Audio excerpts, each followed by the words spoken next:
안녕하세요. 전주 우리드랑외과 대표 원장 똥꼬박사 박철영입니다. 일본은 지난 2011년 동일본 대지진 당시 쓰나미가 후쿠시마 원전을 덮쳤고, 이때 흘러나온 방사성 오염수 130만 톤을 30년 동안 방류하겠다고 발표했습니다.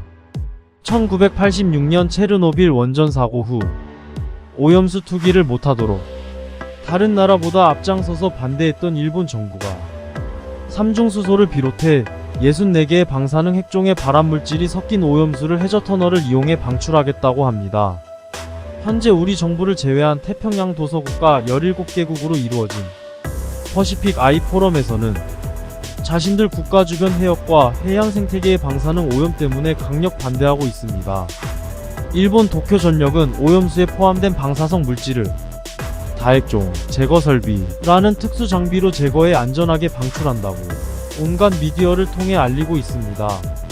객관적으로 검증된 바가 없고 제거가 안되는 방사성 물질, 즉 삼중수소는 농도 기준의 40분 1 수준으로 희석해 방류한다고 하지만 이 또한 아무런 효과가 없음이 이미 알려져 있습니다. 그중 인체에 위험한 물질인 세슘 137은 위암, 대장암, 골수암, 근육 손상 위험을 높이고, 삼중수소는 우리 몸에 들어오면 배출되지 못하고 흡착되어 세포 내 DNA를 파괴하여 돌연변이, 기형, 세포 파괴, 혈액암, 백혈병 등을 유발합니다.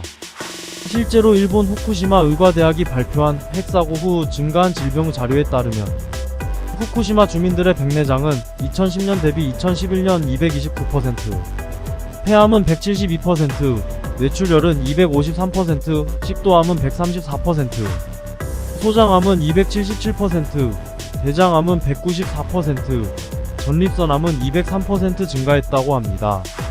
또한 2012년의 경우 뇌출혈은 2010년 대비 300%, 소장암은 400% 증가한 것으로 나타났습니다. 방사능 피폭의 증상 중 하나인 급성백혈병도 증가했습니다. 후쿠시마현은 2010년 백혈병 사망자가 108명이었지만 핵사고 뒤인 2013년 230명으로 늘어 213%나 증가했다고 합니다.